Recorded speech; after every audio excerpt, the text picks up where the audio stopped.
Dr. Prerna Kohli, as a psychologist with 30 years of experience, in a relationship लड़कियों को क्या चाहिए रहता है? लड़कियों को सिर्फ प्यार चाहिए और लड़कों को क्या चाहिए रहता है रिलेशनशिप में? लड़कों को समहाउ रिस्पेक्ट चाहिए। रिलेशनशिप दो खंभों पे होती है, एक से और एक पैसा है। इसकी अंडरस्टैंडिंग बहुत क्लियर होनी चाहिए। हिंदुस्तान में तो सेक्स और मनी के बारे में हम बात ही नहीं करते। हमें वो डिफिकल्ट कॉन्वर्सेशन करना सिखाया ही नहीं गया। मेरा यही मानना है कि आई लव यू कहने की जगह आप आई हियर यू करें। Traditional versus modern gender roles, लोग इस बात को लेकर काफी ज्यादा सेंसिटिव है। बहुत ज्यादा। अब एक कपल है, वो अपनी वाइफ की कपड़े प्रेस करता है। किसी दिन माँ विजिट करने आ गई, कहती तुमने कर क्या लिया, तुम अपनी वाइफ की सलवार कमीज प्रेस कर रहे हो। तो वो कंफ्यूजन हो जाता है कि ट्रेडिशनली तो भाई इसको मेरी शर्ट प्रेस करनी है। तो अब अभी हम उसी फ्लक्स में हैं, अभी उस ट्रांजिशन में है कि कैसे रोल्स डिफाइन करें। शादी से जस्ट पहले कैसे सवाल पूछने चाहिए एक दूसरे से। लोनलीनेस से मैंने ये सीखा है कि stop being desperate to fill that void of loneliness. Don't chase a relationship. हाँ, डेस्परेशन की एनर्जी पॉजिटिव एनर्जी नहीं हुई, बट अगर आप कॉन्वर्सेशंस करेंगे, क्लैरिटी होगी कि क्या एक्सपेक्ट किया जाए, तो जिंदगी बहुत खूबसूरत बन सकती है। जो सिंगल्स ये वाला एपिसोड देख रहे हैं, आप उन्हें क्या कहना चाहोगे? हर इंसान का कर्तव्य ये होना चाहिए कि अंदर की मैस्कुलिन एनर्जी और फेमिनिन एनर्जी को बैलेंस कर। But if you are a guy in the modern day, you try reaching too far into the feminine sometimes, and if you are a girl in the modern day, you try reaching too far into the masculine. वहीं तो समझ नहीं आता कि what are the boundaries. आप इतना भी feminine energy में नहीं चले जाएं जहां आप बिल्कुल भूल जाएं कि आपका रोल एज केयर टेकर क्या है। आज के प्यार स्पेशल से आप बहुत कुछ सीखोगे, क्योंकि हमारे साथ आज है one of India's most senior psychotherapist, doctor Prerna Kohli. She is been awarded for her work in the world of psychology. तो अगर आपको अपने जज्बातों के बारे में गहराई से जानना है, दूसरों के जज्बातों के बारे में गहराई से जानना है, और अगर आपको प्यार और रिलेशनशिप्स के बारे में ज़्यादा सीखना है, तो listen to a psychologist with 30 years of experience। ये एपिसोड है उन इंसानों के लिए भी जो लोनलीनेस के साथ डील कर रहे हैं, लैक ऑफ रिलेशनशिप्स की वजह से अगर मेंटल हेल्थ इश्यूज हो चुके हैं। This episode is for you. I hope that this episode adds a lot of healing to the world. और जो लोग रिलेशनशिप्स में अब हैं, जिनकी शादी हो चुकी है, आप भी अपने रिलेशनशिप्स की क्वालिटी इस एपिसोड के थ्रू इम्प्रूव कर पाओगे विद डॉक्टर प्रेरणा कोहली।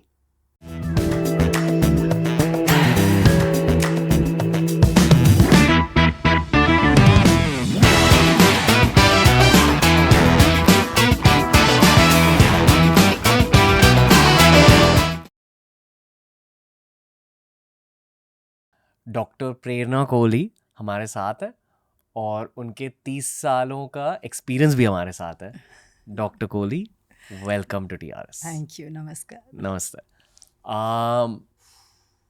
प्यार इतने सारे पॉडकास्ट हैं इंटरनेट पर प्यार से रिलेटेड, क्योंकि हमें कहा जाता है कि जो प्यार की फीलिंग हमारे दिल के अंदर एक्चुअली फील होती है किसी और के प्रति, that is an outcome of Bollywood movies. कुछ लोग कहते हैं कि that is an outcome of hormones. Love is only hormones. पर मैंने जाना है कि साइकोलॉजी की दुनिया में आप जैसे लोग ब्रेन का सॉफ्टवेयर स्टडी करते हैं, और ब्रेन का हार्डवेयर, उसका स्ट्रक्चर और उसके अंदर के हॉर्मोन्स रहते हैं, बट सॉफ्टवेयर अलग ही होता है।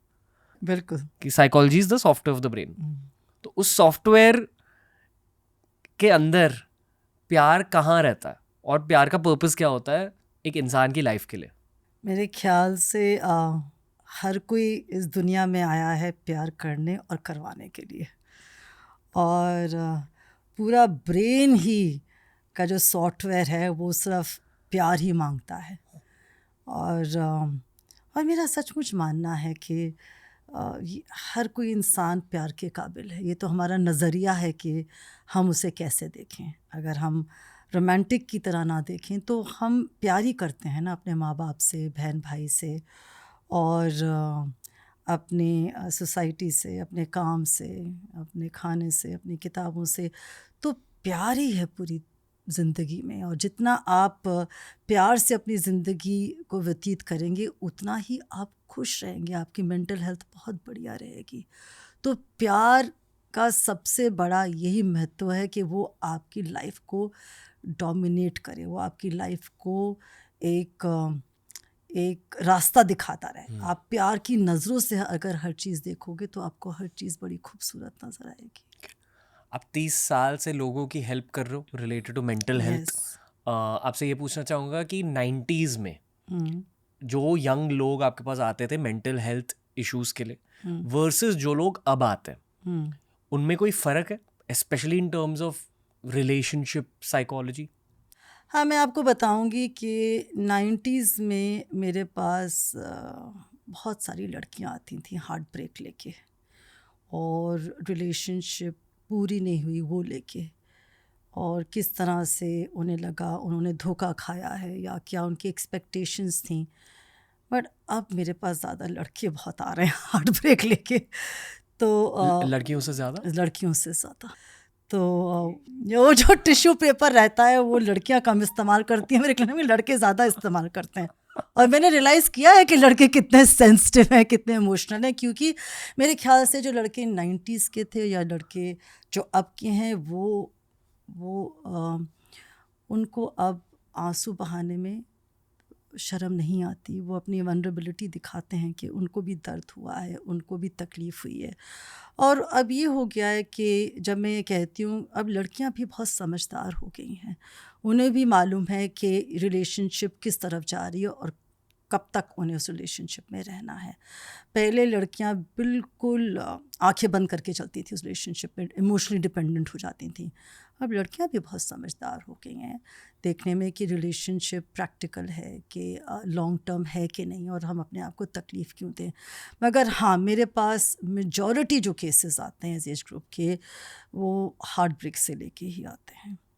और पुराने मतलब 90s में लेके और इस जनरेशन में लेके ये भी बहुत फ़र्क है कि ये जनरेशन काफ़ी चली गई है कैजुअल रिलेशनशिप्स में, सिचुएशनल में, काफ़ी हुकअप्स में, और लव बॉम्बिंग है, घोस्टिंग है, बेंचिंग है, क्रम्बिंग है, बहुत सारी ऐसे वर्ड्स मैं इस्तेमाल कर रही हूँ जहाँ पे बहुत रिलेशनशिप्स अब बहुत परमिसिबल हो गई हैं। परमिसिबल मतलब? परमिसिबल कि बहुत इजीली लोग अब रिलेशनशिप्स में आ जाते हैं, पहले नहीं आते थे। पहले थोड़ा ट्रेडिशनल था, पहले थोड़ा लड़कियां भी इतना बाहर नहीं निकल रही थी काम वगैरह करने के लिए।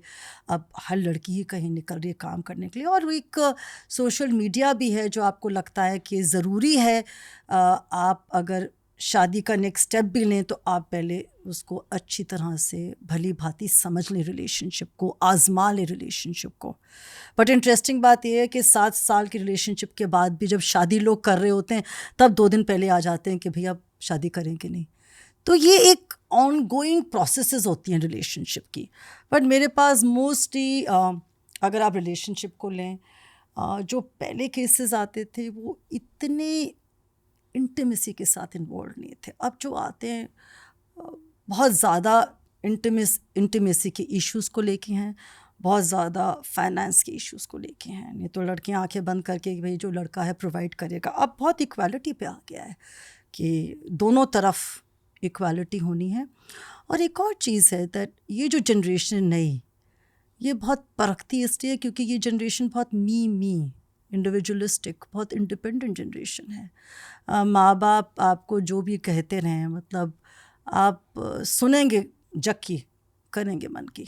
ये इस मैंने जनरेशन में बहुत देखा है। इससे कई बार मुझे भी उनको दोबारा बुलाना पड़ता है, क्योंकि हम लोग ये नहीं कहते ये करो वो करो। साइकोलॉजिस्ट वो आपको दोनों तरह के पहलू दिखाते हैं कि इसके ये प्रोज हैं, ये कौन से हैं। बाकी आपने रिस्पॉन्सिबिलिटी लेनी है, रिस्पॉन्सिबिलिटी तो आपको लेनी पड़ेगी रिलेशनशिप की। तो ये मैंने फ़र्क देखा है। पहली वाली जनरेशन 90s की तब भी थोड़ी ट्रेडिशनल थी, थोड़ा ज़्यादा करना चाहती थी लड़कियों को, जैसे वो करना, उनके गिफ्ट्स देना, उनको बहुत ज़्यादा कॉम्प्लीमेंट्स करना। अब ये रिलेशनशिप ऐसी है कि तुमने क्या किया, मैंने क्या लिया, तुमने क्या किया, बहुत उस इक्वल टर्म्स पे आ गई है। वुड यू से कि पहले के ज़माने में लोग ज़्यादा कमिटमेंट ओरिएंटेड रहते थे और अब लोग ज़्यादा सेल्फ ग्रोथ ओरिएंटेड हो चुके हैं? बिल्कुल No? बिल्कुल मैं मानूंगी। शॉर्ट में यही है। या बिल्कुल मैं मानूंगी। पहले, अब तो कमिटमेंट कर ही नहीं पाते हैं। पहले था कि अगर आप किसी के साथ घूम रहे हैं इतने साल तो आपकी अब ये रिस्पॉन्सिबिलिटी और ड्यूटी है कि आप इसके साथ सेटल हों। अब नहीं है, अब है कि मैंने कहा ना मी कि मेरे को जब तक परफेक्शन में ना आ जाए, जब तक ये सारे पैरामीटर्स, आप खुद का तो नहीं देखते कि आपके अंदर क्या क्या वीकनेसेस है ना, आपको लगता है कि मेरे को बस ये परफेक्ट चाहिए, मेरी लिस्ट के साथ जाना पड़ेगा। यूट्यूब बिंग की वजह से मैं दुनिया भर घूमा हूँ और मेरे बहुत सारे फ्रेंड्स हैं जो भारतीय नहीं है एंड उन्हें मैंने काफ़ी अच्छे से जाना है। कुछ अफ्रीकन फ्रेंड्स हैं, अमेरिकन फ्रेंड्स हैं, यूरोपियन फ्रेंड्स हैं। मैंने नोटिस किया है कि भारतीय समाज की एक खासियत ये है कि we are a relationship oriented nation. यहाँ प्यार मोहब्बत बहुत ज़्यादा है एंड ये ना सब कॉन्टिनेंट का सच है। हमारा ये कैरेक्टर है, डीएनए हमारा ये। फिर थोड़ा बहुत एशियंस भी ऐसे रहते हैं, लैटिन अमेरिकन ऐसे रहते हैं, साउथ अमेरिकन, मैक्सिकन वगैरह, अफ्रीकन थोड़े बहुत ऐसे रहते हैं। और जैसे जैसे आप वेस्टर्न वर्ल्ड की बातें करते हो, यूरोपियन अमेरिकन, वो लोग ना ज़्यादा इंडिविजुअलिस्टिक होते हैं, ज़्यादा प्रैक्टिकल होते हैं, साइंटिफिक अप्रोच, लॉजिकल अप्रोच वगैरह, बह नहीं जाते रिलेशनशिप में, प्यार में। तो ऑफन मैंने ये भी देखा है कि ये हर केस में सच नहीं है, बट मेरे जितने भी फ्रेंड्स हैं, गाइज गर्ल्स, जिन्होंने फिरंगीज को डेट किया, बेसिकली यूरोपियंस, अमेरिकन, ब्रेकअप्स इसी वजह से होता है, कल्चरल डिफरेंस। बट मैं ये सब इसलिए कह रहा हूँ क्योंकि मैं मानता हूँ कि भारतीय सिटीज अब काफी ज्यादा वेस्टर्नाइज हो गए हैं, बिकॉज अब the world is become flat ना, तो सब कुछ हम देख रहे हैं, सीख रहे हैं। मैम बहुतों को शादी करनी है, पर इन सारों में से ना बहुत कम लोगों को कमिटमेंट चाहिए। एक्चुअली शादी करनी है but they don't know they want commitment, that's the problem. पता नहीं आजकल बच्चे क्यों घबराते हैं कि रिस्पॉन्सिबिलिटी लेने के लिए। शादी भी एक बहुत ही इम्पोर्टेंट पड़ाव है आपकी ज़िंदगी में, बट बहुत एक इम्पोर्टेंट पड़ाव है जहाँ पे आप शादी, मेरा मानना है हर कोई करता है निभाने के लिए, तोड़ने के लिए नहीं। मगर अब हमारे पास ऑप्शंस हो गए हैं कि अगर हमारा नहीं बनेगा तो हम तोड़ देंगे। अगर ये ऑप्शन रहा तो वो फाउंडेशन में ऑप्शन ज़रूर रखते हैं ना हम, तो इसलिए वो चल नहीं पाती हैं हर किसी को। अब देखिए एक और चीज़ है, मैंने कहा ना इंटीमेसी इतनी अवेलेबल नहीं थी, इतनी परमिसिबल नहीं थी। अब इंटीमेसी बहुत ही परमिसिबल है। तो लोग कहते हैं कि अगर हम लिव इन रिलेशनशिप में या हमें फिजियोलॉजिकली हम सेटिस्फाइड हैं तो फिर शादी करके क्या करेंगे। एक ये भी बहुत बड़ा फैक्टर आ गया इंटीमेसी को लेके, जहाँ पे अब लोग ओपन हैं टू बी इंटीमेट, है ना, पहले नहीं थे इतने 90s में। और ऊपर से ये भी है कि हर किसी को ये भी है कि फाइनेंशियली भी दूसरा सेम फुटिंग पे हो, क्योंकि मेरी अपनी एस्पिरेशंस हैं, मुझे अभी पूरी करनी है, चाहे वो लड़का हो लड़की हो। जहाँ तक अभी भी लड़कियों का सवाल है, कई लड़कियाँ ट्रेडिशनली अभी भी होप करती हैं कि the man is for protection, nurturing, है ना, सेफ रखने को। बट लड़कों का ये है कि अगर मैं काम कर रहा हूँ, तुम काम कर रही हो, तो it has to be financially also same. तो वो उसमें वो हम रोल्स को जहाँ इतना इक्वालिटी पे ले आते हैं तो अपना अपना रोल ही भूल जाते हैं। इसकी बात करें थोड़ी सी, हाँ बहुत ज़्यादा करें आप। बहुत कॉमन कॉन्वर्सेशन हो चुकी है कि traditional versus modern gender roles. ये एक इनफाइनाइटली लॉन्ग कॉन्वर्सेशन है क्योंकि लोग इस बात को लेकर काफ़ी ज़्यादा सेंसिटिव है, बहुत ज़्यादा सेंसिटिव है। बट यहाँ हम सिर्फ प्यार अच्छा, और कमिटमेंट और रिलेशनशिप्स के एंगल से बात करेंगे। हाँ बिल्कुल। शुरुआत ही कहाँ से करें मैम अबाउट जेंडर रोल्स? देखिए जेंडर रोल्स ये है कि फॉर एग्जांपल देखिए, अगर हमें है कि भाई आजकल लड़के कहते हैं, बहुत क्लैरिटी लानी पड़ेगी। अगर मेरे पास ये केस आया था एक, जहाँ पे अब दे कह रहे हैं हम ब्रेकअप करना चाहते हैं क्योंकि अब उनकी शादी होगी रिसेंटली और अभी तक एक दूसरे के साथ रह रहे थे, 4 साल से शादी होगी, अब 6 महीने में कहते हैं हमने तोड़ना है।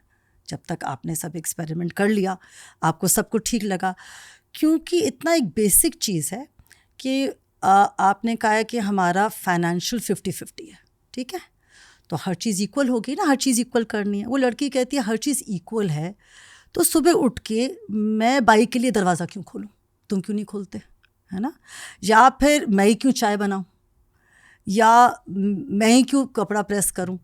क्योंकि अभी तक ना हम जहाँ से आ रहे हैं, हमने अपने फादर्स को देखा है या अपने मेन को देखा है कि वो प्रोवाइडर हैं और वो ज़्यादा प्रोटेक्ट करते हैं, वो ब्रेड एंड बटर लाते हैं। और जो लड़कियां थोड़ा काम करती हैं, एक तो हमने इतना ट्रिवलाइज कर रखा है लड़कियों के काम को भी, काम करती हैं, वो बहुत ज़बरदस्त रोल प्ले करती हैं। उनके करियर को हमें ऐसे नहीं देखना चाहिए कि भैया शादी तक करियर है, उसके बाद कुछ नहीं है। इतना मेहनत करिए। उनको लगता है कि भाई जो लड़की का काम है वो जो चेरी ऑन द टॉपिंग ही है, कि नहीं भी करे कोई बात नहीं है। तो शुरुआत बात ये है कि आपको कई रोल्स समझने हैं। जब हम जेंडर इक्वालिटी की बात करते हैं, हम ये नहीं कह रहे कि भाई लड़कियों को ऐसे ताकतवर होना है कि वो 100 किलो का आदमी उठा के पटक दें। हम जेंडर सेंसिटिविटी की बात करते हैं एक्चुअली, कि भाई कई चीज़ें होती हैं जो लड़कियां कई चीज़ों में वनरेबल होती हैं। जो देखिए रात को अगर स्ट्रीट लाइट होनी चाहिए है ना वनरेबिलिटी के लिए, और जैसे लड़के हैं वो उनको थोड़ा सेंसिटिव होना चाहिए उनकी फिजियोलॉजी को लेके, भी पीरियड्स हो रहे हैं, बच्चा पैदा हो रहा है, ये उनको इन चीज़ों की हम, और अपॉर्चुनिटी की इक्वालिटी मांगते हैं हम। इक्वालिटी और किसी चीज़ की नहीं मांगते। मगर जहाँ पे ये हो जाता है कि आप कहते हो कि लड़की कंधा से कंधा मिला के चले, और आपकी जो बेसिक चीज़ें जो आपने करनी है, वो लड़का हो चाहे लड़की, उसमें अगर आप बहुत ओवरलैप करते हो तो परेशानी आ जाती है। क्योंकि मैं आपको बहुत छोटा सा उदाहरण दूँ। जी। अब वो जो एक कपल है, वो अपनी वाइफ के कपड़े प्रेस करता है, वो कपड़े धोता है। अगर वो माँ विजिट करने आ गई किसी दिन, वो कहती तुमने कर क्या लिया है, तुम अपनी वाइफ की सलवार कमीज प्रेस कर रहे हो। तो वो कन्फ्यूजन हो जाता है कि भाई ट्रेडिशनली तो भाई इसको मेरी शर्ट प्रेस करनी है। तो अब अभी हम उसी फ्लक्स में हैं, अभी उस ट्रांजिशन में हैं कि कैसे रोल्स डिफाइन करें। ओके, मैं कुछ चीज़ों को ब्रेक डाउन करने की कोशिश करूँगा। पहले तो रिलेशनशिप्स को लेकर मैंने 1-2 स्पिरिचुअल चीज़ें सीखी हैं शो के through. I think Bhagavad Gita में कहा जाता है कि, और ये गौरंगादास प्रभु ने मुझे कहा जाता है कि अगर एक सक्सेसफुल रिलेशनशिप चाहिए तो you need 2 spiritual factors. First is no expectations, क्योंकि एक्सपेक्टेशंस लीड टू डिसअपॉइंटमेंट। दूसरा फैक्टर ये है कि आपको अपने पार्टनर की ओर सेल्फलेस सर्विस करना है, उनका ख्याल रखना है without caring much about what you are getting in return. But ये सिर्फ एक स्पिरिचुअल एंगल है। अभी मॉडर्न वर्ल्ड में प्रैक्टिकल एंगल्स भी होते हैं। आई फील कि पहले तो एक कपल के बीच केमिस्ट्री एंड अंडरस्टैंडिंग, कि आप क्या करोगे मैं क्या करूँगी, एक कपल के बीच ईगोलेस कॉन्वर्सेशंस, वो बहुत ज़रूरी है। एक कपल के बीच कॉन्फ्लिक्ट रेजोल्यूशन, कि अगर झगड़े हो गए तो सॉर्ट आउट कैसे करेंगे।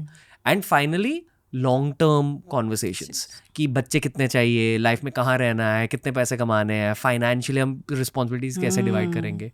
आई फील कि ये स्पिरिचुअल बेसिस और प्रैक्टिकल नॉलेज की वजह से ही आप कमिटमेंट में सक्सेसफुल हो सकते हो।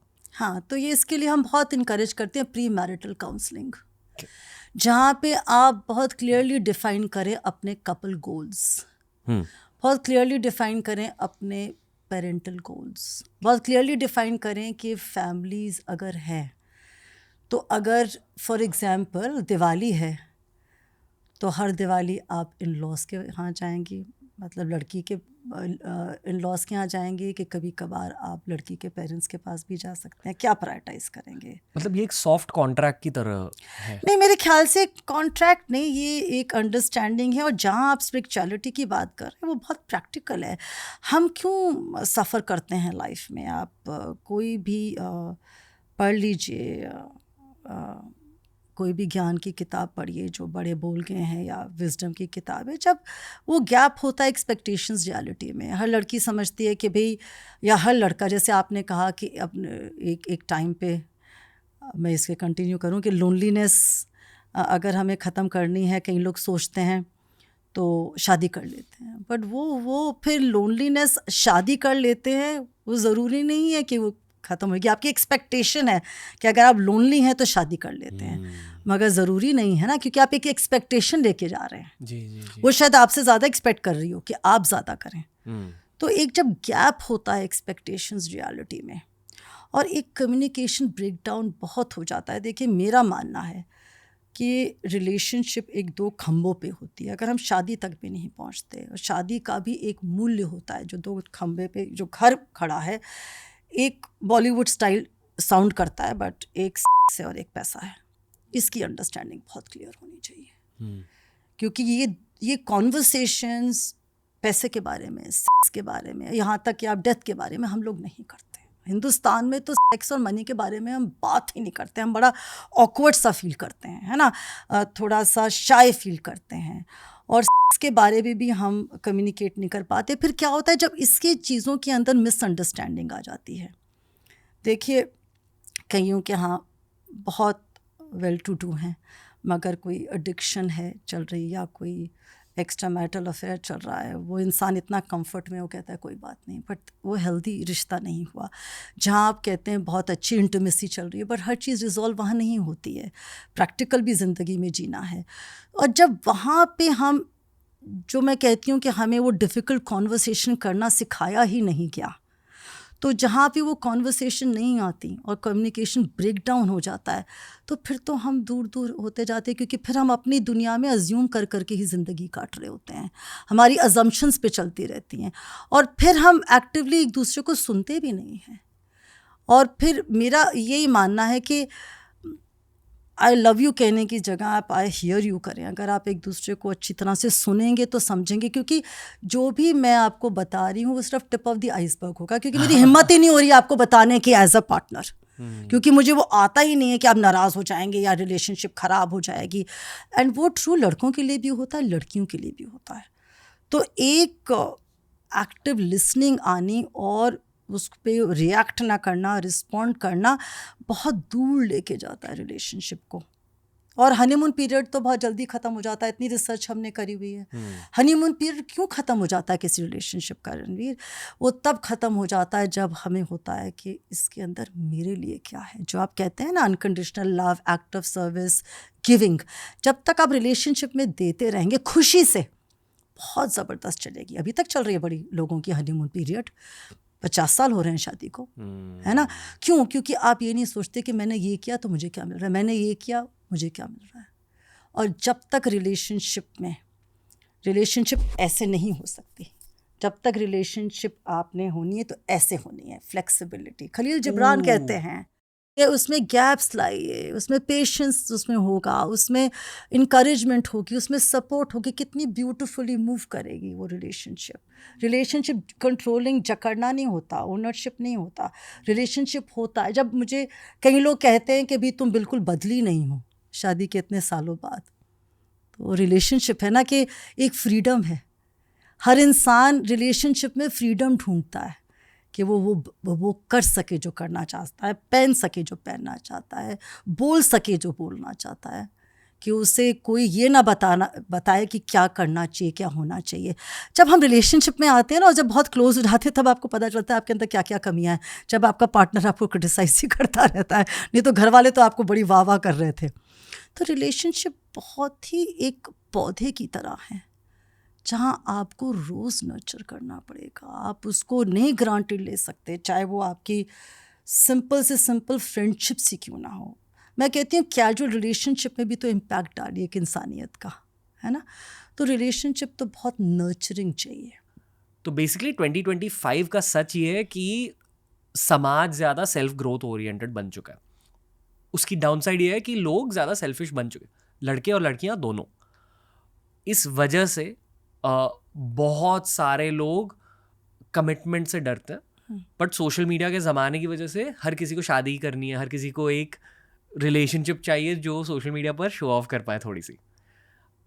थर्डली, ये जो हमने रिलेशनशिप एडुकेशन, कमिटमेंट एडुकेशन की बात करी कि प्री मैरिज कॉन्वर्सेशंस की ज़रूरत है, कॉन्स्टेंटली एक दूसरे से सवाल करने की ज़रूरत है, ये स्किल ही लोग अब तक नहीं जानते। And we will talk about this as well कि एग्जैक्टली कैसे सवाल पूछने चाहिए अपने पोटेंशियल हस्बैंड या वाइफ को। एंड फाइनली सबसे सुंदर लाइन आज की ये वाली जो आपने कहा कि यार you don't own your partner, you are dancing with your partner. बिल्कुल बिल्कुल। कमिटमेंट एज अ कॉन्सेप्ट चाहिए ही क्यों? And it goes back to that first thing कि समाज अभी सेल्फ ग्रोथ ओरिएंटेड बन चुका है। तो इस मान लो कि मैं एक बहुत सेल्फ ग्रोथ ओरिएंटेड इंडिविजुअल हूँ, why should I chase commitment in life? Commitment के क्या फ़ायदे होते हैं एक इंडिविजुअल के जर्नी के लिए? कमिटमेंट कि ये फ़ायदे हैं कि एक ज़िंदगी एक ठहराव पे आ जाती है। कमिटमेंट के एक फ़ायदे हैं कि एक वो फाउंडेशन ट्रस्ट की होती है, एक लॉयल्टी की होती है, जहाँ आपको पता है कि आप वापस घर आएँ तो या वो वापस घर आए तो एक इंसान है, क्योंकि हर किसी को फैमिली चाहिए होती है ना? अगर आप फैमिली से दूर रह रहे हैं तो एक अपना आशियाना बनाए जहाँ पे वो अपना दुख दर्द बांट सकते हैं, है ना? एक घर सबसे सेफ जगह होती है, सबसे प्रोटेक्टेड जगह होती है, जहाँ एक दूसरे को सपोर्ट कर सकें, जहाँ हम एक दूसरे को इनकरेज कर सकें। ये जो रिलेशनशिप्स हैं, ये तो टीम वर्क है, ये तो एक गेम है, ये तो पार्टनरशिप है कि कौन किसको कितना इनकरेज करता है, उसकी सपोर्ट करता है।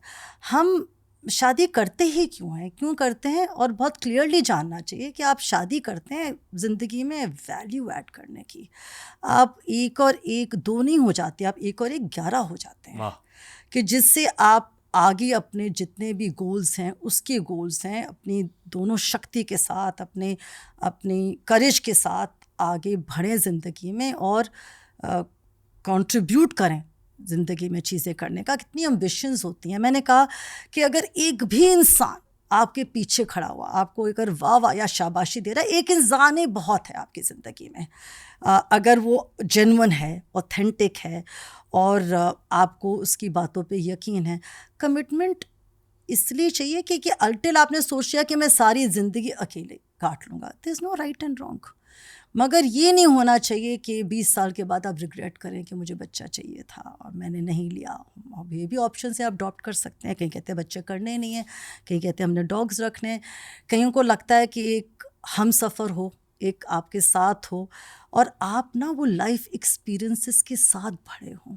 देखिए, आप जब नए किसी इंस्टीट्यूशन में काम करते हैं, है ना, किसी भी नई कंपनी में काम करते हैं, कोई स्टार्टअप होता है, वो किस ग्रोथ से जब आगे बढ़ता है और आप उसका पार्ट फील करते हैं तो आपको कितनी खुशी होती है। तो एक पार्टनर भी वैसे है कि कमिटमेंट आपको कहते हैं ना, क्यों कमिटमेंट आपको भी तो करनी है, तो उसके लिए भी तो हिम्मत चाहिए कि भाई मैं एक डिसिप्लिन में आऊँगा। हर तरह का डिसिप्लिन चाहिए, मगर हाँ, अगर आप कॉन्वर्सेशंस करेंगे, एक क्लैरिटी होगी कि क्या एक्सपेक्ट किया जाए, तो ज़िंदगी बहुत खूबसूरत बन सकती है, बहुत खूबसूरत बन सकती है। एक बहुत की क्वेश्चन है कि प्री कमिटमेंट या शादी से जस्ट पहले कैसे सवाल पूछने चाहिए एक दूसरे से? देखिए, बहुत क्लियर होना चाहिए कि भाई तुम शादी क्यों कर रहे हो या क्यों कर रही हो, क्या एक्सपेक्टेशंस हैं तुम्हारी शादी में। जी। अब वो कहे कि मैं शादी कर रहा हूँ क्योंकि मुझे बहुत ट्रैवल पसंद है, वो कहे मेरे को तो बिल्कुल ट्रैवल ही नहीं पसंद, है ना। या आप ये बात करो कि आपके शेयर्ड इंटरेस्ट क्या हैं। मैं कंपैटिबिलिटी पे इतना जोर नहीं देती, मैं अंडरस्टैंडिंग पे जोर देती हूँ। जब हम इसकी बात कर रहे हैं ना, तो ये भी हो सकता है कि आप गोल्फ एंजॉय करें, है ना, मैं कभी कभार गोल्फ देखने आ जाऊँ, आपको मना ना करूँ, आपका गोल्फ सुबह सुबह आप जा रहे हैं, है ना, 5 बजे, और मैं चाहती हूँ कि मैं कडल करके आपके साथ हूँ, मगर मेरे को इनकरेज करना है तो I am okay with it. आप बिल्कुल ठीक हैं कि मैं कॉन्सर्ट्स देख रही हूँ, आपको नहीं पसंद कॉन्सर्ट्स देखना। तो ये अगर आप कॉन्वर्सेशन करें कि आप क्या एक्सपेक्टेशंस हैं आपकी शादी को लेके, फैमिली की तरफ, चिल्ड्रन की तरफ, फाइनेंशियली, इमोशनली, मेंटली, क्योंकि क्या होता है जब हम शादी करते हैं ना, हम उस इंसान में सबको ढूंढना चाहते हैं, माँ बाप, भाई बहन, फ्रेंड, प्रोवाइडर, क्या, वो नहीं संभव। आपको देखना है कि मूल किसके लिए आप शादी कर रहे हैं, कमिंग टुगेदर, सपोर्टिंग, इनकरेजिंग, है ना, और एक आगे अपना परिवार अगर आपने बढ़ाना है उसके लिए कर रहे हैं। और देखिए, शादी एक इंसान से थोड़ी होती है, सारे परिवार से हो जाती है ना, और कोई भी शादी नहीं करता शादी तोड़ने के लिए। तो आप बेशक टाइम लीजिए, मगर इतना भी मत टाइम लीजिए कि जहाँ आप इतने कंफर्टेबल हो जाएं कि भाई किसी और को अपने बेडरूम में लाना या वो बाथरूम शेयर करना या वो टाइमिंग को बदलना मुश्किल हो जाए, क्योंकि बहुत पक्का हो जाता है फिर। ये मैं उम्र नहीं लगा रही हूँ। लोग कहते हैं छुटपन में शादी कर देनी चाहिए, कोई कहते बड़े होके शादी कर देनी चाहिए क्योंकि समझदार होता है। There is no right and wrong. जहाँ आपको लगे कि मैं अब रिस्पॉन्सिबिलिटी लेना चाहता हूँ दूसरे की, मेरी कमिटमेंट है कि मैं बताऊं कि मैं कहाँ जा रहा हूँ, कहाँ आ रहा हूँ, और कोई नहीं आपको रोकता टोकता। अगर आप कहते हैं मुझे बिल्कुल पसंद नहीं है कि मैसेजेस आते जाए, मैं काम पे हूँ, मेरे को आधा घंटा देर हो सकती है, क्लैरिटी लाइए अपनी कम्युनिकेशन में। अगर कम्युनिकेशन में क्लैरिटी है तो सचमुच बहुत मज़े आएंगे शादी करके। फिर भटकना नहीं पड़ेगा, ना दिल तोड़वाने पड़ेंगे, ना तोड़ने पड़ेंगे दिल। लाइक मेरे एक बहुत क्लोज फ्रेंड है जिनकी हाल ही में शादी हुई, एंड ये थोड़ा एक मेल पर्सपेक्टिव है on wedding, on getting married. तो उन्होंने कहा कि यार बहुत ज़्यादा स्टेबिलिटी और सुकून फील हो रहा है यहाँ, क्योंकि एक्चुअली प्री मैरिज, और इनकी अरेंज मैरिज हुई थी। अच्छा। तो उन्होंने कहा कि प्री मैरिज ना, और ये भी बहुत सक्सेसफुल गुड लुकिंग लड़के हैं, तो he had a very like crazy dating life. अच्छा। तो उन्होंने कहा पर अब बहुत ज़्यादा सुकून फील हो रहा है, क्योंकि वो ना एक वो मैथमेटिक्स चला गया लाइफ से। मेरे को बस इनके साथ रहना है, और मुझे पता कि हम साथ में रहकर ना बहुत ग्रो करेंगे स्पिरिचुअली, करियर वाइज, इमोशनली वगैरह। आई थिंक कि एटलीस्ट लड़कों के लिए ना ये अंदर ही अंदर मेन गोल रहता है कि they want to eliminate that mathematics of dating. बिल्कुल। आई थिंक वो लड़कियों के लिए भी ट्रू है। देखिए, लड़कियां भी सेटल होना चाहती हैं, जी। वो भी घर बसाना चाहती हैं, और ये कोई ट्रेडिशनल या मॉडर्न नहीं है, ये एक आई थिंक एक तरीके बने हुए हैं कि हमारा लाइफ में प्रोग्रेसिव स्टेप क्या है, प्रोग्रेशन का क्या है, कि हमने स्कूल अटेंड करना है, फिर कॉलेज अटेंड करना है, फिर या काम पे जाना है, या शादी करनी है।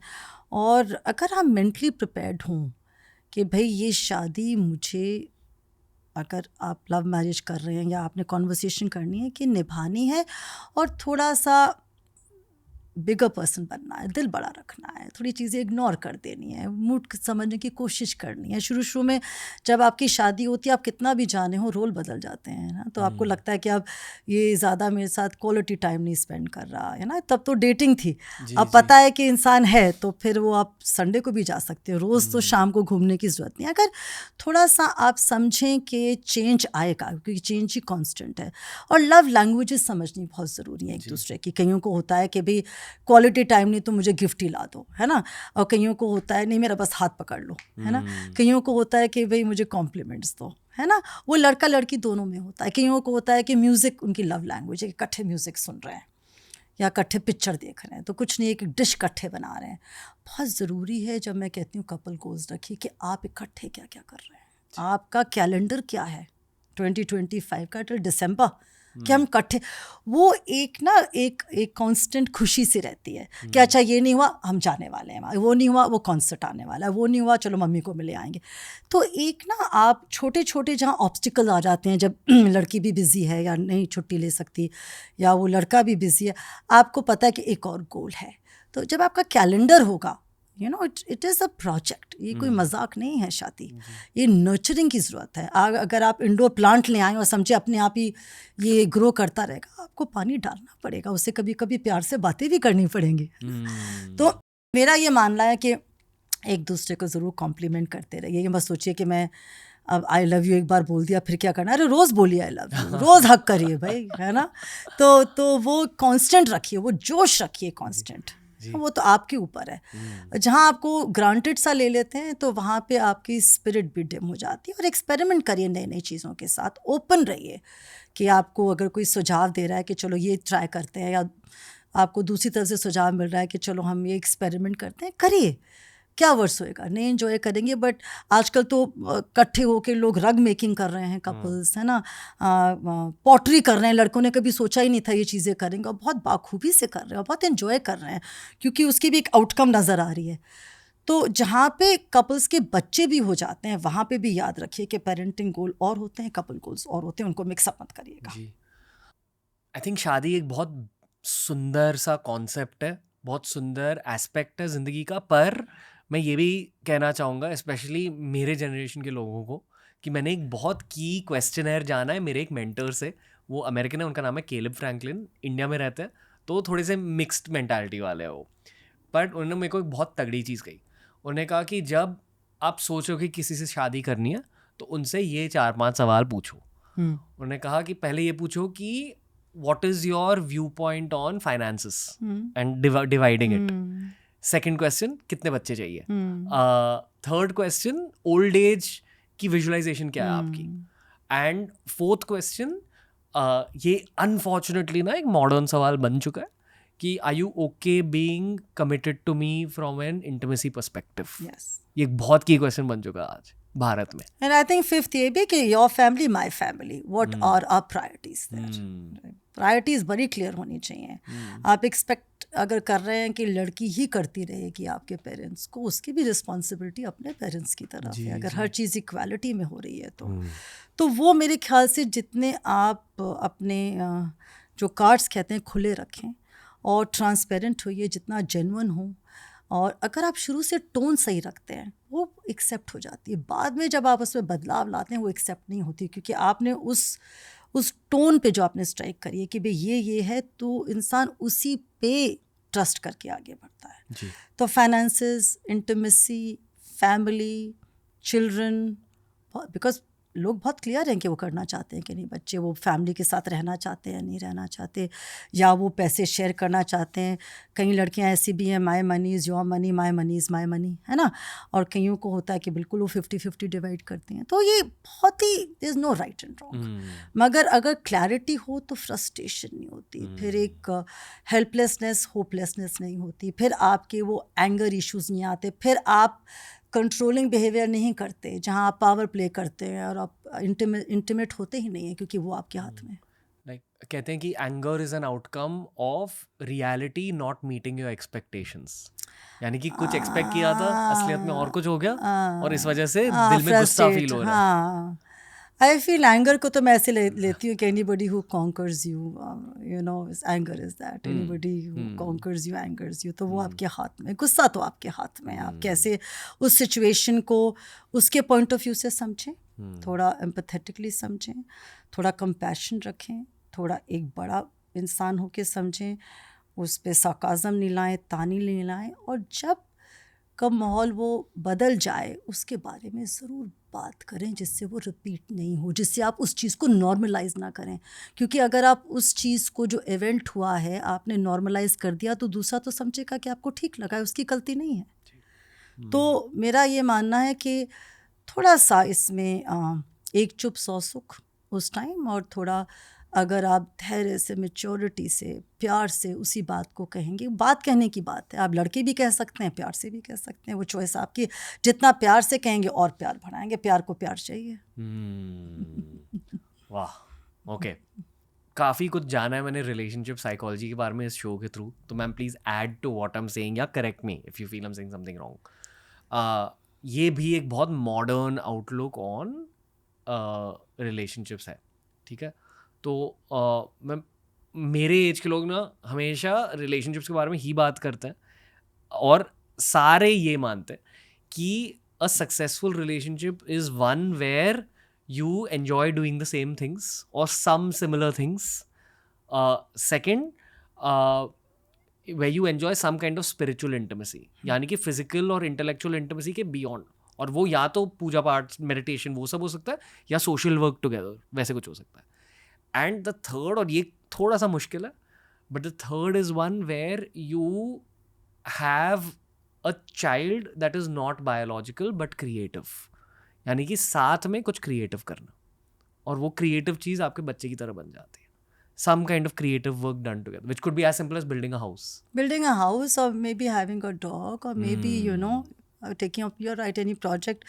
देखिए, जहाँ पे सिमिलैरिटी है, मेरा ये मानना है कि इट्स नाइस कि अगर 2 वेजिटेरियन ही इकट्ठे हो जाए, है ना, नॉन वेज वेज में, है ना, वो थोड़ा सा एक ये बात कर रहे हैं. मगर मैं चाहूँगी कि थोड़े से अपनी अपनी एक यूनिक पर्सनालिटी भी लेके आए रिलेशनशिप में, तो आप ऐड ही करेंगे. नहीं तो अगर आप और मैं बिल्कुल आइडेंटिकल हो जाएंगे तो फिर हम ऐड क्या करेंगे. Differences also are very beautiful, है ना. कोई लड़की बड़ी ट्रेडिशनल होती है, उसकी शादी हो जाती है एकदम, जो लड़का अमेरिका में रहा हो, तो वो थोड़ा वो उस चीज़ का सीखती है कि भाई क्या कहते हैं, ठीक है, इस तरह का कुजीन भी होता है. वो सीखता है कि भाई इस तरह की ट्रेडिशंस भी होती हैं, कि भाई हिंदी म्यूज़िक भी बड़ा लाजवाब है ना. नहीं तो बाहर के लोग जो होते हैं, ज़्यादा बाहर रहे हैं, वो ज़्यादातर अपना अमेरिकन म्यूज़िक, इंग्लिश म्यूज़िक ही सुनते हैं.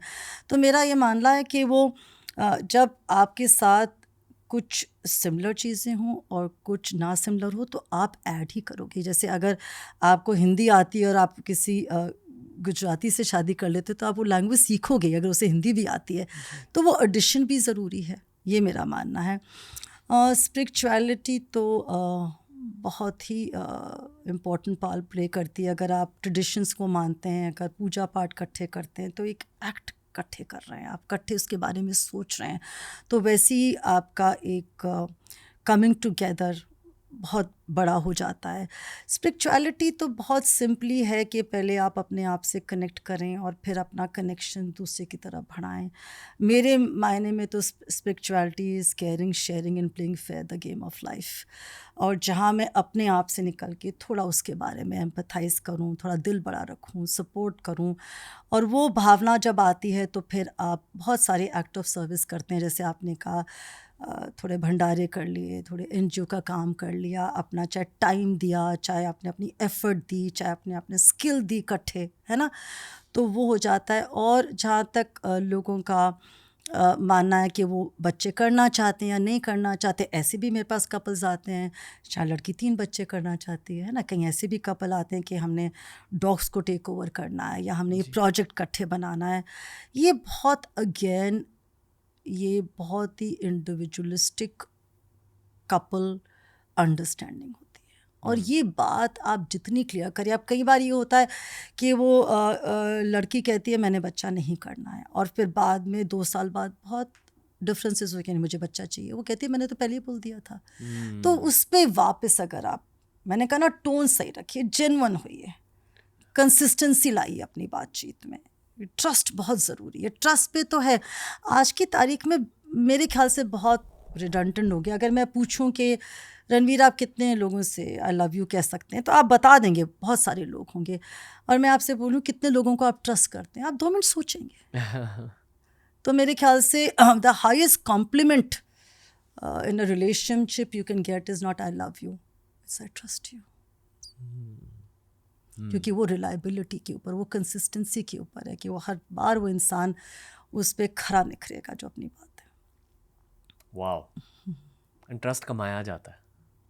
और ट्रस्ट, मैंने कहा ना, कंसिस्टेंसी, रिलायबिलिटी, परसिस्टेंस, वो कमिटमेंट से बार बार बार बार आप फिर उसकी तरफ से आप कहते हैं कि भाई इसकी मैं गारंटी देता हूँ या देती हूँ। अभी इस पूरे कॉन्वर्सेशन को फ्लिप कर देते हैं, जो सिंगल्स ये वाला एपिसोड देख रहे हैं, as a psychologist with 30 years of experience, आप उन्हें क्या कहना चाहोगे? देखिए, ये आपकी चॉइस थी, ये आपको रिस्पॉन्सिबिलिटी लेनी पड़ेगी। कोई सिंगल होना कोई गलत नहीं है, कोई कपल होना सही नहीं है, या वाइसा वर्सा। आपने किसी वजह से सिंगल होने का सोचा होगा, है ना, तो अपना वाय मत भूलिए कि क्यों आपने करा था। बट व्हाट इफ पार्टनर नहीं मिल रहा? पार्टनर नहीं मिल रहा तो ये डेटिंग साइट्स तो काफ़ी जिंदाबाद हैं। उसी के लिए बनाई गई है। आई थिंक आजकल ना डेटिंग साइट्स भी लोग कम यूज कर रहे हैं। हाँ, क्योंकि उसमें भी जेन्युइननेस नहीं है, रिलायबिलिटी नहीं है। मेरा ये मानना है कि अगर आपको कोई मिला नहीं है तो आप शो अप करिए, आप एक्चुअली उन जगहों पे कनेक्ट होइए जहाँ पे लोग मिल रहे हैं। चाहे मैं कहती हूँ कॉफ़ी शॉप पे क्यों नहीं बैठ जाइए रोज़ जाके, है ना, और एक मुस्कुराने में क्या जाएगा, कोई आपको नहीं सोचेगा कि आप कहीं कम हिदर लुक्स दे रहे हैं या लेचरस होना। एक मुस्कुराने में तो कोई बात नहीं होती। थोड़ा काइंडनेस, एक्ट ऑफ काइंडनेस करिए लड़कियों के साथ या लड़कों को। मैं लड़कियां जो सिंगल हैं, क्योंकि हर लड़का अच्छा है, हर लड़का बुरा, या हर लड़की अच्छी है, हर लड़का बुरा, ये तो देखने का तरीका है। और थोड़ा शो अप करिए। कई बार हम शाइनेस से नहीं कर पाते। कई बार हमें होता है कि हमारे जब फाइनेंस ठीक होंगे तो हमने वो महल में शादी करनी है ना। कई बार होता है जब मैं सक्सेसफुल हो जाऊँ, है ना, वो भी कई बार रीजंस होते हैं। और कई बार आप इतने फिनिकी हो जाते हैं, इतने क्रिटिकल हो जाते हैं, क्योंकि वैसे बाय डिफ़ॉल्ट मैं ये बताऊं कि आदमियों का सेल्फ इस्टीम अपने आप को लेके हायर होता है औरतों से। वो हर लड़का अपने आप को बड़ा हसीन जादूगर समझता है अगर आप उसे समझने की कोशिश करें। बट अपने आप को भी तो देखना चाहिए कि आपकी क्या स्ट्रेंथ वीकनेसेस हैं और दूसरे की क्या हैं। तो अगर जो सिंगल हैं और अभी तक नहीं हुआ तो प्लीज़ गिव अप मत करिए भाई। अभी भी बहुत सारे मौके आएंगे अगर आप मौके को चांस देंगे। और आप किताबें भी पढ़िए इसके बारे में, how to win friends, influence people, बड़ी अच्छी अच्छी किताबें आ गई हैं। आप अपने बॉडी लैंग्वेज को समझिए। कई बार आपकी बॉडी लैंग्वेज इतनी क्लोज्ड होती है कि कोई आपके पास बात करना भी चाहे तो ना करे, आप नीचे ही देख रहे होंगे, अगर आप ज़रा सा भी आई कॉन्टैक्ट नहीं बनाएंगे तो इंसान आपसे क्या बात करेगा। ये अभी थोड़ा सा एक स्पिरिचुअल एंगल है, but I think it's important. YSS एक मेडिटेशन स्कूल है, I am a part of it. Yogananda Paramahansa ने इनकॉर्पोरेट किया वो मेडिटेशन स्कूल। उन्होंने ही ऑटोबायोग्राफी ऑफ अ योगी लिखी है। और स्टीव जॉब्स, विराट कोहली की फेवरेट किताब है। मेरी भी। Okay, मेरी भी। बेसिकली YSS के लेसन्स में when you sign up to be a lesson member, एक सेक्शन है मैग्नेटिज्म के ऊपर। बेसिकली ये कहता है कि अगर आपकी स्पिरिचुअल जर्नी आगे बढ़ी, मेडिटेशन आपने रेगुलरली करी, अगर आप if you just a kind person, acts of kindness करते रहें आप, आपका मैग्नेटिज्म बढ़ता है। फिर जो आपके दिल में है ना, वो संसार ही आपको देगा वो अपने आप। You don't attract what you want, you attract what you are. तो अगर आप तैयार हैं प्यार लेने को तो प्यार दीजिए तो सही पहले, है ना, किसी भी फॉर्म में दीजिए। पेरेंट्स को भी, किसी को भी। आप चाहे वो आप एनिमल्स ले लीजिए, प्लांट्स लीजिए, एनवायरनमेंट ले लीजिए, आप NGO में घुल मिल जाइए, आप देखेंगे कि जो आपको चाहिए वो आपको पहले देना पड़ेगा। It's in giving you will receive, ये भी एक स्पिरिचुअल ट्रूथ है। और एक और कठोर सच जो मैंने लाइफ से सीखा है वो ये है कि कुछ चीज़ें ना प्री प्लान्ड होती हैं। लाइक सही लोगों का लाइफ में आना एक टाइमिंग बेस्ड चीज़ होती है। और ये मेरे जितने भी थोड़े से स्मार्ट दोस्त हैं, बॉयज़ गर्ल्स दोनों, ये कहते हैं कि you just do your thing, live your life, the right people come when the time is right. Because preparation meets opportunity and leads to success. आप prepared तो रहिए कि लोग अच्छे आएंगे, और सिर नीचे करके अपना काम करते रहिए, वो तो आपके पास खुद खिंचे चले आएंगे।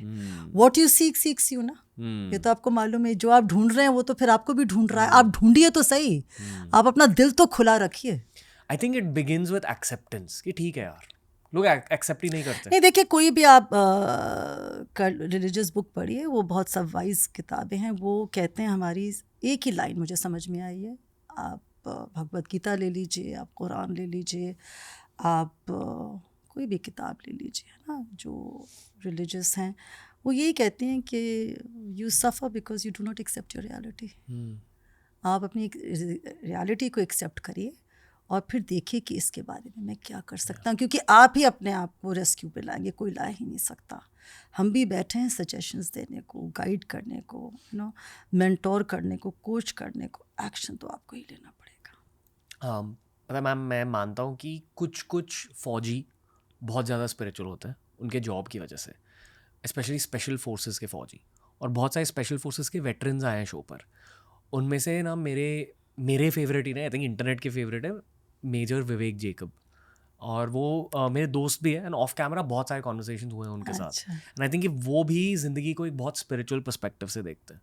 और मुझे याद है जब मैं उनसे मिला था, आई थिंक आई वाज 26 या 27, और उनसे लोनलीनेस की बातें हो रही थी ये वो, तो उन्होंने कहा कि यार मैं भी इस फेज़ से गुजरा हूँ, और लोनलीनेस से मैंने ये सीखा है कि stop being desperate to fill that void of loneliness. उन्होंने कहा डोंट चेज अ रिलेशनशिप, वही कि when you stop chasing it, it will come to you, but you internally need to stop. हाँ बिल्कुल, इंटरनली आप देखिए, बटरफ्लाई के पीछे जाएं, पीछे भागती जाएगी, आप बैठ जाएंगे, बटरफ्लाई आपके नाक पे बैठ जाएगी। अगर किसी भी प्रोसेस में, और ये करियर में भी हो सकता है, अगर आप वो डेस्परेशन की एनर्जी डाल देंगे ना, वो प्राइज आपसे दूर भागती है। हाँ, डेस्परेशन की एनर्जी तो फिर पॉजिटिव एनर्जी नहीं हुई ना। वो डेस्परेशन की एनर्जी आप उसको कर रहे हैं बहुत ही एंशियसनेस के साथ, बहुत ही वरी के साथ, बहुत ही नेगेटिविटी के साथ। तो अगर आप काम करते रहें और फल की चिंता ना करें तो फल तो आना ही है। डू यू थिंक डेस्परेशन किसी के चेहरे पे दिखाई देती है? बॉडी लैंग्वेज पे दिखाई देती है। बॉडी लैंग्वेज में दिखाई देती है। अब नहीं, वो भी है, और फिर ओवर प्लीजिंग जो नहीं होते, हाँ, ओवर प्लीजिंग पर्सनैलिटी, चाटू, ऐसा कुछ अब ये वर्ड्स नहीं बोल सकती और थोड़े से कि लगते हैं कि यार थोड़ा सा काम डाउन भाई।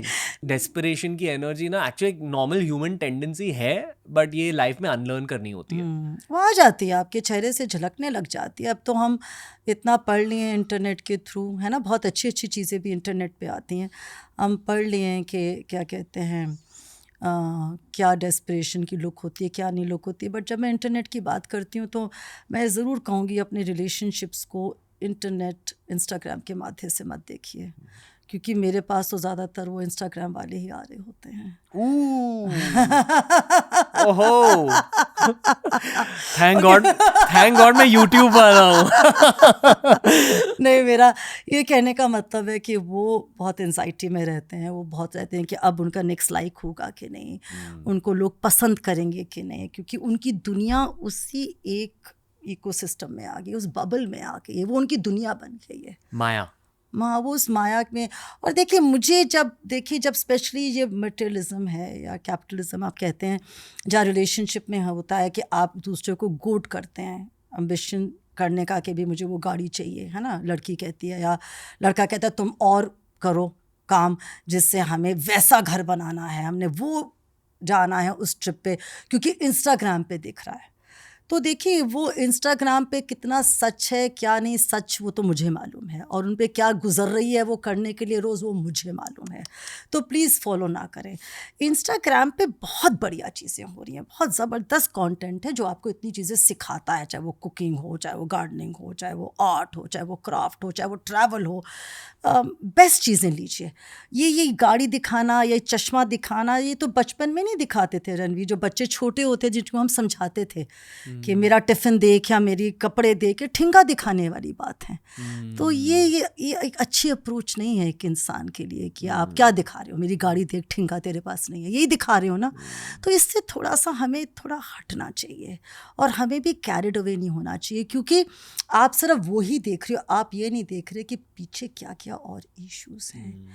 आपके सिर पे छत है, आपके टेबल पे खाना है, आपकी जेब में पैसे हैं आपके हेल्थ देखने के लिए, ऊपर वाले का शुक्र बनाते रहिए।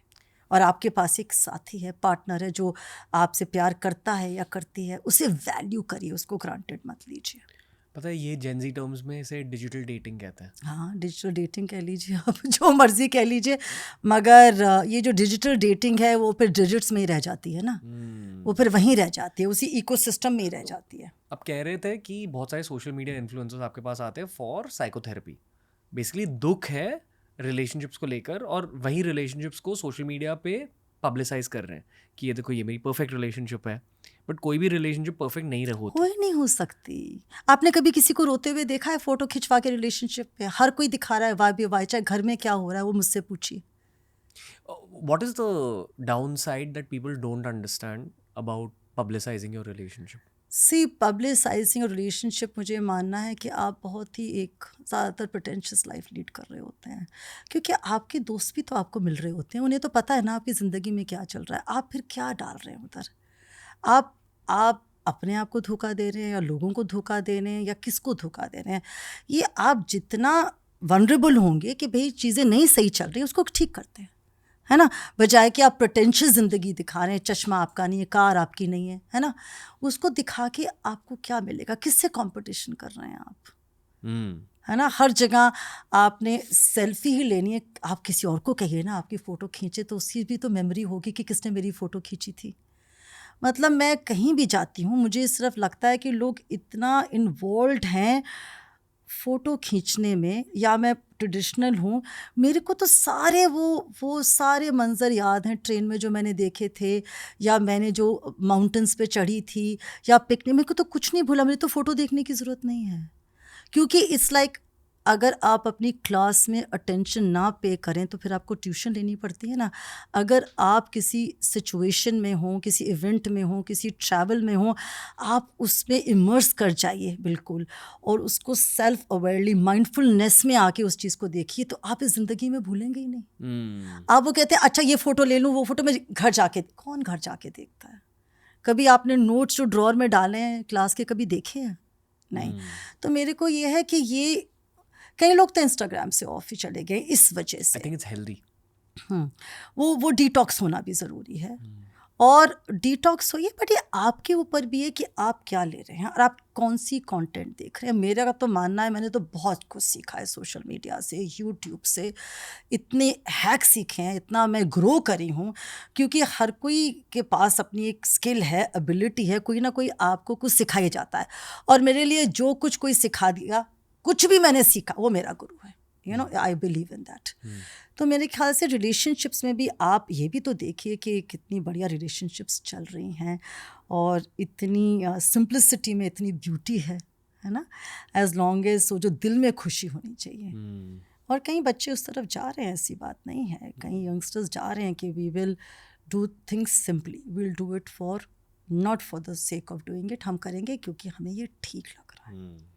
उसके लिए भी बहुत हिम्मत चाहिए, क्योंकि आपको नीचे करने वाले भी तो बहुत होते हैं ना, यानी उसके लिए बहुत हिम्मत चाहिए। और आपके पास अगर पार्टनर हो, एक और एक जब 11 हो जाते हैं ना, तो फिर आप कुछ भी कर लेते हैं।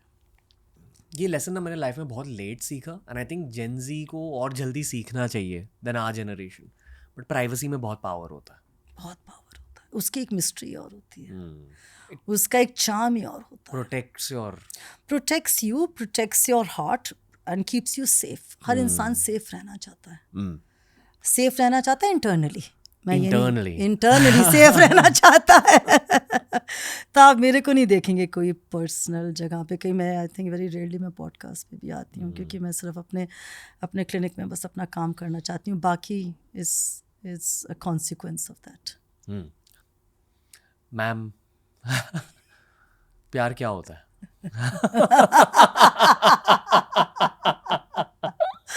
बहुत ही ज़बरदस्त सवाल है। प्यार वो होता है जो आपको बहुत ही खुशी देता है, और आपको लगता है कि आपसे बढ़िया इस दुनिया में कोई इंसान है ही नहीं। प्यार आपको, एक्चुअली मैं सचमुच बताऊँ ना, हम लोग कहते हैं प्यार ब्लाइंड होता है। मेरे को नहीं लगता प्यार ब्लाइंड होता है। फिर मेरे माने में प्यार डेफ होता है, वो किसी की नहीं सुनता। समझाते रहो उससे, वो नहीं सुनता किसी की। बट प्यार में तो सचमुच आपको जैसे पंख लग जाते हों, आप बहुत ही खूबसूरत महसूस करते हैं, आपके हार्मोन्स हाइट पे, आपको एनर्जी मिलती है, आपको इतना ज़िंदगी का जोश आ जाता है, लगता है कि दुनिया कितनी खूबसूरत है। तो प्यार वो एक नशा सही समझ लीजिए, बहुत खूबसूरत नशा है। प्यार एक नशा है। Okay, back to self growth and individualism. Okay, यहाँ मैं डी इमोशनलाइज करने की कोशिश नहीं कर रहा हूँ, क्योंकि सेल्फ ग्रोथ और इंडिविजुअलिज्म ना काफ़ी रोबोटिक वाइब वाली चीज़ होती है, कि जियो, ग्रो करो, पैसे कमाओ, दुनिया को हेल्प करो, मर जाओ। That's the individualism journey. Correct. But that is not the common human journey. Correct. तो मैं आपसे ये पूछना चाहूँगा कि एक इंसान का जो लाइफ एक्सपीरियंस होता है, ठीक है, बचपन में कुछ लाइफ एक्सपीरियंसेस होते हैं, parental relationships, family relationships, school में दोस्ती वगैरह, mentors, teachers, college professors, heartbreak. Actually let's stop it at heartbreak. ये जो हार्ट ब्रेक से पहले हुआ, या जो भी आपके पहले रिलेशनशिप या आपके पहले क्रश से पहले होता है, I think is mainly childhood influences and parental equations. ये आपकी पूरी लव लाइफ को डिटर्मिन करेगा या नहीं? उसका रिफ्लेक्शन ज़रूर पड़ेगा, रिफ्लेक्शन ज़रूर पड़ेगा, उसका कुछ इम्पैक्ट तो ज़रूर पड़ेगा। आपने जैसे रिलेशनशिप्स देखी हैं, आप वो ही उम्मीद करोगे कि ऐसी रिलेशनशिप्स होंगी। तो आपने जो देखा, जो सुना, जो पढ़ा, आप उसको लेके उस एक्सपेक्टेशंस के साथ ही आप समझते हो यही रिलेशनशिप होती है, जब तक आपने वो कड़वा दवा आपको नहीं पिलाई जाती कि हर रिलेशनशिप वो नहीं होती जो आप सोचते हो। और हार्ट ब्रेक का तो ये है कि रणवीर, आपकी ज़िंदगी बदल जाती है। दिल टूटना एक बहुत ही एक हादसा है आपकी ज़िंदगी का, एक ट्रॉमा है, आपको बदल देता है हमेशा के लिए। क्योंकि वो आपकी जो दुनिया आपने बनाई होती है ना, वो जो चकनाचूर हो जाती है, और आपने सारी उस पर उम्मीद, अपनी तमन्नाएं, अपनी ख्वाहिशें, आपने अपनी सारी ज़िंदगी देखी होती है। मुझे पता है और कैसे लोग बिलक बिलक के मेरे क्लिनिक में रोते हैं, उन्हें लगता है कि कभी उनकी दुनिया फिर से बस नहीं पाएगी। बहुत बहुत बहुत मुश्किल ये पीरियड होता है, और आप इतने यंग भी होते हैं, और जब ऐसे हादसे होते हैं ना तो बहुत मुश्किल होता है आपका किसी को ट्रस्ट करना, आपका अपने आप को ही ट्रस्ट करना कि आप सही चॉइस ले सकते हो, आप सही निर्णय रिलेशनशिप्स का ले सकते हो। मगर मेरा भी मानना है कि हर रिलेशनशिप आपको कुछ सिखा के जाती है, उससे कुछ सीखो, उससे आगे बढ़ो, और वो पैटर्न्स नहीं रिपीट करो, उसे समझो कि अगर ऐसा है तो आपकी क्या लिमिटेशंस हैं, आप किस चीज़ में जाना चाहते हो, आंखें बंद करके मत चलते रहो। ये कहना थोड़ा आसान होता है, जैसे मैं कहती हूँ रिलेशनशिप इतनी ब्लाइंड नहीं होती जितनी डेफ होती है, क्योंकि आप जब रिलेशनशिप में पढ़ते हो या गिरते हो तो फिर आपको कुछ सुनाई ही नहीं देता। अपने पॉडकास्ट की शुरुआत में ये कहा कि आजकल लड़के बहुत आ रहे हैं आपके पास, heartbreak cases. What are the girls doing correct और रॉन्ग? नहीं, करेक्ट ये है कि वो मेरे ख्याल से लड़कियां ना बहुत सेंसिबल होती जा रही हैं, वो अब सुनने लग गई हैं, अपने दिल की बात सुनने लग गई हैं, महसूस करने लग गई हैं। जब लड़के होते हैं, लड़के मुझे बहुत सिंपल नज़र आते हैं, वो ज़्यादा नहीं सोचते। This is a psychologist with 30 years of हाँ, वो experience. अपने इमोशंस में मुझे बहुत सिंपल नज़र आते हैं, बहुत इमोशंस में बह जाते हैं, और फिर वो उन्हें लगता है कि हम ठीक कर लेंगे, ठीक हो जाएगा। नहीं होता ऐसे। लड़कियाँ थोड़ी मेरे ख्याल से एक नर्चरिंग एस्पेक्ट से आई हैं, अगर बाहर निकली हैं, दुनिया भी देखी है, तो एक मेच्योरिटी उनमें जल्दी आ जाती है। अगर मैं कंपेयर करूँ उस एज ग्रुप को, वो जहाँ पे और प्रैक्टिकली चीज़ें लेती हैं, जहाँ लड़कों को एक्सपीरियंस नहीं मिला होता, जहाँ वो प्रोटेक्टेड रहे हैं, अपने फैमिली बिजनेसेस में हैं, जहाँ बाहर नहीं निकले, उन्हें लगता है कि सब अपने आप ही ठीक हो जाएगा, अपने आप को ठीक नहीं होता। और लड़कियाँ अब डिसीजन ले सकती हैं कि हमने इस रिलेशनशिप में नहीं रहना। उनको अब बहुत बखूबी से आ गया है नो कहना।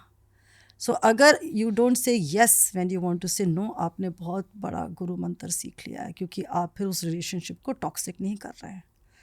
अब ये भी है, जब लड़के ज़्यादा आ रहे हैं तो लड़के अब ज़्यादा एक्सप्रेसिव हो गए हैं कि उनके दिल में दर्द होता है, उनको दुख होता है, उन्हें पेन होता है।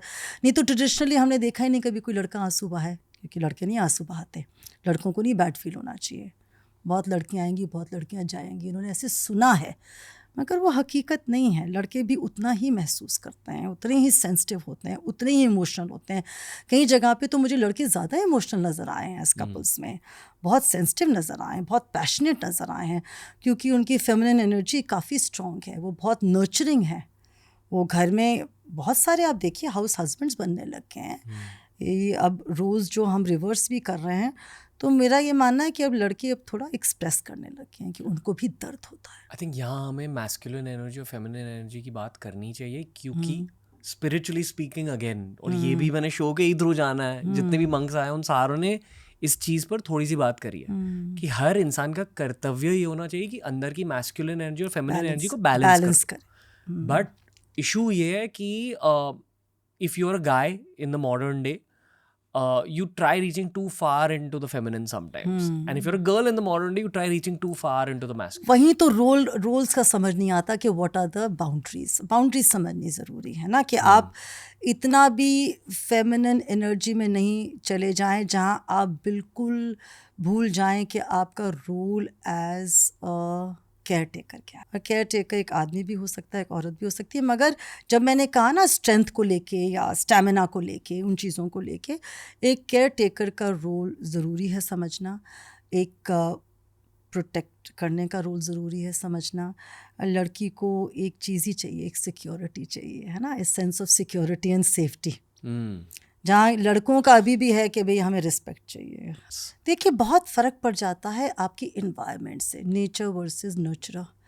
अगर आप ज़्यादा अपने टाइम अपनी माँ के साथ बिताया है, जिस लड़के ने, फादर ट्रैवल करते रहे हैं, अगर बड़ी बहन है, बड़ी बहनें ही हैं, बहन है, वो भी बहुत गज़ब का अचार बनाएगा, बहुत अच्छी कुकिंग करेगा, है ना। और वो जो एक लड़की है, जहाँ लड़कियाँ ही हैं या भाई भी है, मगर हमेशा ओपिनियन ली गई है, इन्वॉल्व करा गया है, तो वो भी बहुत ज़बरदस्त डिसीजन ले सकती है। वो ट्रक भी चला सकती है ना, वो रात के अंधेरे में भी एक टॉर्च लेके निकल सकती है।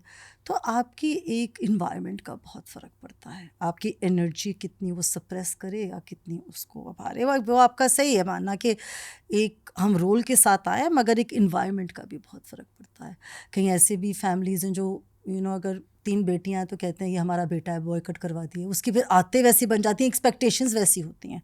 पर जनरली स्पीकिंग मेरे को लगता है क्योंकि अब लड़कियों में भी बहुत स्ट्रेंथ आ रही है, अपनी वो एक्टिविटीज़ करती हैं, तो वो भी अब काफ़ी चीज़ें करती हैं जहाँ आप स्टेमिना को लेके चलें लड़कों के मुकाबले।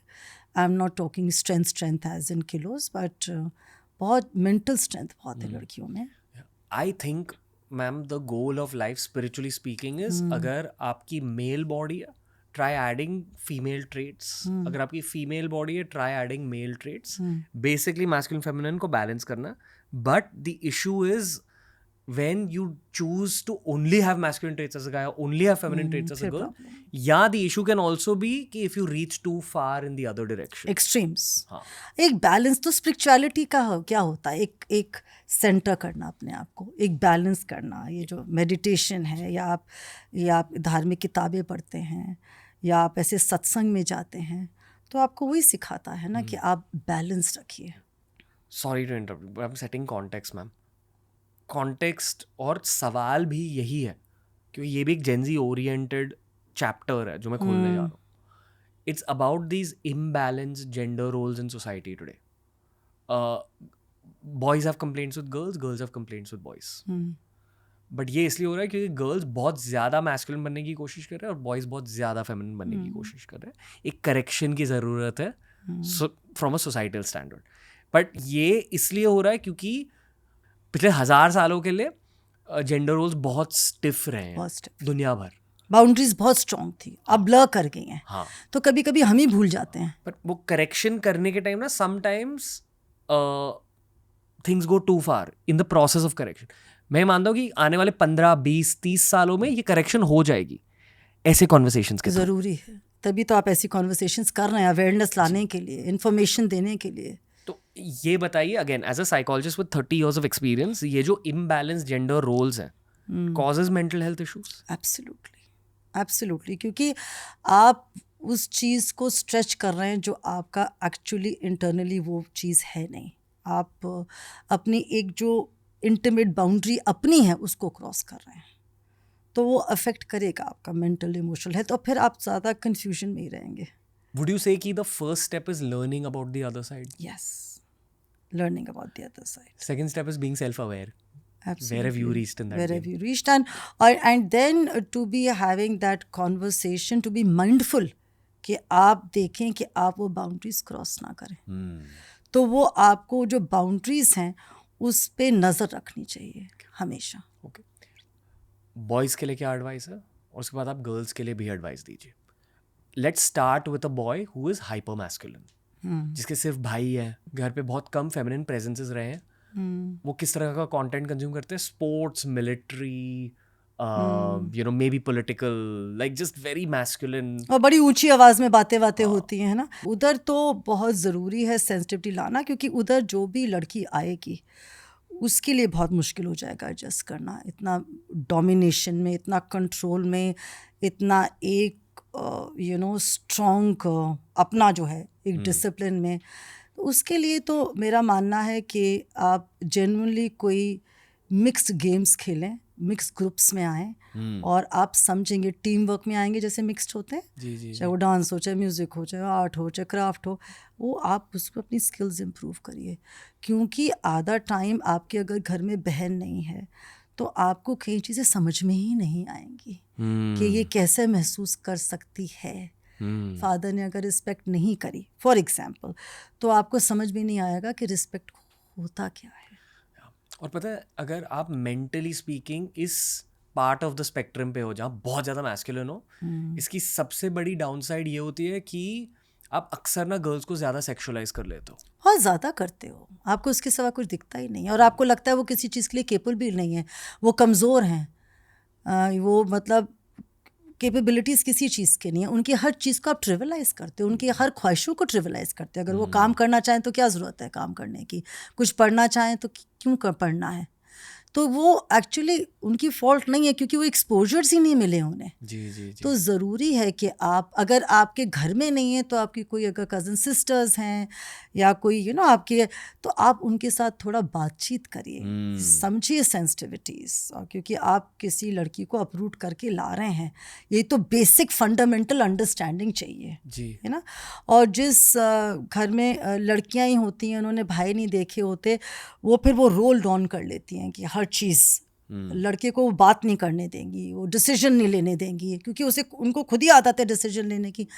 और फादर अगर माइल्ड रहे हों, है ना, मदर अगर स्ट्रॉन्ग रही हों, इन तरह से कंट्रोलिंग रही हों, तो वो फिर अपने घर जाके जो उनका है शादी के बाद, वो फिर वैसे ही बिहेव करेंगी जैसे माँ कर रही हैं। तो थोड़ा उनको भी समझना है कि भाई क्या रोल्स हैं मेल के, क्या हमारे रोल्स हैं। ज़रूर डिसीजन दें, बट वो नहीं होना चाहिए जो हमारी डिसीजन है वही सही डिसीजन है। Let's like finish the full boy spectrum. हाँ, चलिए बॉयज़ पे जाते हैं। अभी हमने बात करी एक एक्सट्रीम हाँ, मर्द की, एक्सट्रीम। एक नॉर्मल लड़का जिसे समझ आ रहा है ये सब, जो ये पॉडकास्ट सुन रहा है, बहुत नॉर्मल, थोड़ी सी फेमिनिन एनर्जी है उसके दिल में, दिमाग में, अभी उसे उस फेमिनिन एनर्जी को थोड़ा सा इंक्रीज करना है, क्या कहोगे? तो वो तो कॉन्वर्सेशंस इंक्रीज करे अपनी गर्लफ्रेंड के साथ, अपने पार्टनर के साथ, कि उसकी क्या एक्सपेक्टेशंस है, उसे क्या अच्छा लगता है। कोई ऐसी बात अगर मैं कह दूं तो बुरा लगा, अच्छा लगा, अपनी एक्सपेक्टेशंस बताए, mentally, emotionally, physically, spiritually, financially, from the intimate point of view. इतनी चीज़ें वहाँ पे गलत होती हैं intimate point of view, you take it for granted, right. तो कॉन्वर्सेशंस ही आगे आपको बढ़ाएंगी, जहाँ आप समझोगे और उस पर फिर अमल करोगे। आपको अगर आपके अंदर थोड़ी सी भी फेमिनिन एनर्जी है, जो हर लड़के में है, मेरा मानना है, आप सेंसिटिव होके आप, बल्कि जिन लड़कों के घरों में नहीं बहनें होती या उन्होंने नहीं देखा होता ज़्यादा लड़की, वो ज़्यादा और कोशिश करते हैं कि हम समझें, जिससे हम जो लड़की आ रही है वो तकलीफ़ में ना हो। मैं मानता हूँ कि फीमेल कंटेंट क्रिएटर्स का बहुत बड़ा रोल रहता है यहाँ इन लड़कों को हेल्प करने में, get to know your perspective. जैसे हम यहाँ भी कंटेंट ही बना रहे हैं, Correct. अगर आप एक फीमेल ऑथर हो, you can help in this Yes, process, and for those guys seek out female authors, female content creators, और उनके पर्सपेक्टिव्स बिल्कुल पढ़ें, किताबें पढ़ें, उनके बारे में सुनें, समझें, और अपने आप को फेमिनलाइज करिए कि लड़कियों की क्या एक्सपेक्टेशंस होती हैं, या लड़कियां एक्सपेक्टेशंस भी नहीं, उनकी क्या एक ब्रिंगिंग अप होती है, उनका उठना बैठना क्या होता है, उनकी एक फीमेल साइकोलॉजी अलग होती है, एक मेल साइकोलॉजी अलग होती है, उनका क्या सोचने का तरीका होता है। तो ये तो आप जितना अपने आप को फेमिनलाइज करेंगे उतना आप अच्छा कर पाएंगे उस रोल में। और ज़रूरी नहीं है कि आपके घर में बहन होनी ज़रूरी है, आप तब भी एक अच्छा बैलेंस्ड इंसान बन सकते हैं। मैंने एक हैक ढूंढी over the last 10 years of being in my 20s कि आपकी ज़िंदगी में ना ये ट्रांस फ्रेंड्स होने चाहिए और क्वियर फ्रेंड्स होने चाहिए। बहुत सीख सकते हैं आप उनसे, बहुत सीख सकते हैं आप, हर तरह के होने चाहिए लोग, जिससे मैंने कहा ना कोई ना कोई कुछ ना कुछ आपको सिखाई जाएगा, उससे बेस्ट सीखिए कि क्या फीलिंग्स होती हैं, क्या इमोशंस होती हैं, क्या हम बोल जाते हैं वो हर्ट कर सकता है, क्योंकि हर किसी का पर्सपेक्टिव होता है। लड़कों की लैंग्वेज ही और होती है, लड़कियां उस चीज़ को बहुत दिल पे ले लेती हैं, उन्हें बहुत रफ लैंग्वेज नज़र आती है, कि कोई अब्यूजिव लैंग्वेज नहीं हो, कोई स्लैपिंग एट द बैक ना हो। थोड़ा सा आपको वो देखना पड़ेगा कि आपकी बॉडी लैंग्वेज कैसी है, आपकी वर्बल पैटिंग चल रही है कि नहीं, आपने अपने मुंह से क्या बोल रहे हैं। वर्बल पैटिंग बहुत ज़रूरी हो जाती है लड़कों की, जो लड़कियों को जैसे कॉम्प्लीमेंट देना, कोई उनकी अच्छी बात करना, वही बहुत होता है कि आप कैसे अपने आप को एक्सप्रेस करें। इन अ रिलेशनशिप लड़कियों को क्या चाहिए रहता है? प्यार, प्यार और प्यार। वो एक शेर है ना कि अच्छा है कि चुप रहता है, अच्छा है कि चुप रहता है। ये मैं लड़की की तरफ से कह रही हूँ। अच्छा है कि चुप रहता है, दिल अगर बोलता तो क़यामत होती। क्या क्या चाहिए दिल को? तो मैं बहुत सिंपली बोल रही हूँ, प्यार, प्यार और प्यार। और प्यार की बहुत परिभाषा है, चाहे वो आप वर्बली प्यार करें, है ना, कॉम्प्लीमेंट्स दें, चाहे आप कोई उसकी छोटी छोटी कंसर्न्स हैं, थॉटफुलनेस ले लीजिए, उसका म्यूज़िक कोई पसंद है, सीडी उठा के ले आए उसका, है ना, उसकी शौक का, या उसका सिर्फ हाथ पकड़ के बैठना, या उसके लिए कोई डिश बना दी, कोई सरप्राइज़ दे दी। लड़कियों को सिर्फ प्यार चाहिए। और लड़कों को क्या चाहिए रहता है रिलेशनशिप में? लड़कों को समहाउ इंटरेस्टिंगली रिस्पेक्ट चाहिए होती है, कि वो ट्रिवलाइज ना करें जो वो कर रहे हैं। अगर वो पैसा कमा के ला रहे हैं तो ये मत समझिए कि उसकी ड्यूटी है, उसे करना ही है। बहुत मेहनत करता है लड़का, बहुत सैक्रिफाइसेस करता है, दिल हो ना हो वो काम करता है, क्योंकि उसने ले रखा है कि अपने दिल के ऊपर कि मैं अपने फैमिली की क्वालिटी ऑफ लाइफ इम्प्रूव करूं। तो उसे ग्रांटेड मत लीजिए कि भाई साड़ी तो खरीदनी ही थी, मेरा बर्थडे है, नहीं भी खरीद सकता था, है ना। उसने शायद अपने लिए कुछ खरीदना हो, उसने शायद सेविंग करके आपके लिए ख़रीदा। तो मेरा ये मानना है कि लड़कों को थोड़ी सी ना एक एक्नॉलेजमेंट चाहिए। अगर वो आपके लिए कुछ भी कर रहे हैं, कॉम्प्लीमेंट भी कर रहे हैं, लड़के रोने लगेंगे। Hack for you girls. नहीं यार, लड़के भी बहुत कमाल के होते हैं, बहुत। मेरा उनके लिए भी बहुत है कि हम उनको समझ नहीं पाए, यू नो। दोनों पक्ष में चीज़ें हैं, बट मेरे ख्याल से लड़कों का पैशन, सेंसिटिविटी बहुत ज़रूरी है, बहुत ज़रूरी है समझनी। कोई अच्छा बुरा नहीं होता, आपकी सोच वैसे कर देती है। कोई अच्छा बुरा नहीं होता, उसके सर्कमस्टांसेस उसे ऐसे बना देते हैं। एक बार उसे चांस तो दो, हर इंसान को एक चांस तो दो यार। ऊपर से ये है कि कोई अपने पास्ट में नहीं रहता है, वो बदलना चाह रहा है, उसने थेरेपीज ले ली, डॉक्टर कोहली के पास आ गया, उसे चांस तो दो यार। मैम पर यही चांस देते देते ना हम रेड फ्लैग्स को ओवरलुक कर लेते हैं। नहीं, रेड फ्लैग्स अपनी जगह है, रेड फ्लैग्स अपनी जगह है, ग्रीन फ्लैग्स अपनी जगह है। जहां आपको लगे कि ये रेड फ्लैग्स हैं, प्लीज़ वापस मत जाइए, अपनी आंखें खोल के रखिए। वहाँ पे लोग होस्टिंग कर देते हैं, फिर ज़ॉम्बिंग कर देते हैं, फिर वापस आ जाते हैं, फिर चले जाते हैं। आपको समझ में नहीं आ रहा वो पहले गलती थी कि अब सही है, अब गलत है। ये रेड फ्लैग्स और ग्रीन फ्लैग्स तो आप उस पर रखिए, बट मेरा मानना है कि हम जीने के लिए आए हैं तो जियो और जीने दो, और प्यार दो और प्यार लो। आजकल ना मैं ये मानता हूँ कि ऑरेंज फ्लैग्स भी होते हैं, रेड और ग्रीन के बीच में भी होते हैं। गुड वन, वो भी होते हैं। तो वो तो फिर आपकी अडेप्टेबिलिटी पे है, मगर मैं कहती हूँ कि ज़रूर अपनी बाउंड्रीज का ध्यान रखिए, ज़रूर अपना ख्याल रखिए। I think orange flags are red flags which may change. You know कि हाँ ये हो सकता है रेड फ्लैग, बट ये शायद चेंज भी हो सकता है। बिल्कुल, और ऑरेंज फ्लैग फिर शायद ग्रीन की तरफ बदल रहा है। मेरा मतलब है कहने का कि हम ना भूलते नहीं हैं। अगर किसी ने गलती करी है या कुछ हुआ है और इंसान अगर बदल गया है, उसको एक चांस दीजिए और वो अपना बाउंड्रीज रखिए। और कई बार वो रिलेशनशिप टूट के जुड़ के बहुत ज़्यादा इनरिचिंग हो जाती है, क्योंकि आप दोनों ने सफ़र किया होता है इकट्ठे। तो ज़रूरी नहीं है कि जहाँ पे हार्ट ब्रेक हुई किस वजह से हुई है। क्लोजर्स ज़रूरी है रिलेशनशिप में, क्लोजर ज़रूरी है। क्लोजर नहीं होते तो सारी ज़िंदगी तड़प तड़प के नज़र आती है कि क्या वजह थी, क्या वजह थी, क्या। एंड आधा टाइम जो लड़के होते हैं ना, ये कॉन्फ्रंटेशंस नहीं हैंडल कर सकते, इसलिए घोस्टिंग कर लेते हैं, चले जाते हैं बिना बताए कि हिम्मत ही नहीं थी। तो थोड़ा लड़कों को भी हिम्मत लानी चाहिए, और लड़कियां उन्हें डराए ना ये कह के कि भाई मैंने तुमसे बात करनी है, तभी सिट्टी पिट्टी गुम हो जाती है, उनके पता नहीं क्या बात करनी है, वो कॉन्फ्रंटेशन नहीं ले पाते। मगर मेरा मानना है कि दुनिया में बहुत अच्छे लोग हैं, दोनों लड़के लड़कियां, और हर कोई रिलेशनशिप में आता है आगे बढ़ाने के लिए। और आप अपना एंटीना शार्प रखें, आंखें खुली रखें, कान खुले रखें, और ऑब्जर्व ज़रूर करें रिलेशनशिप में बिफोर fully committing it. मजा आया मैम? बहुत मजा आया। Thank you so much.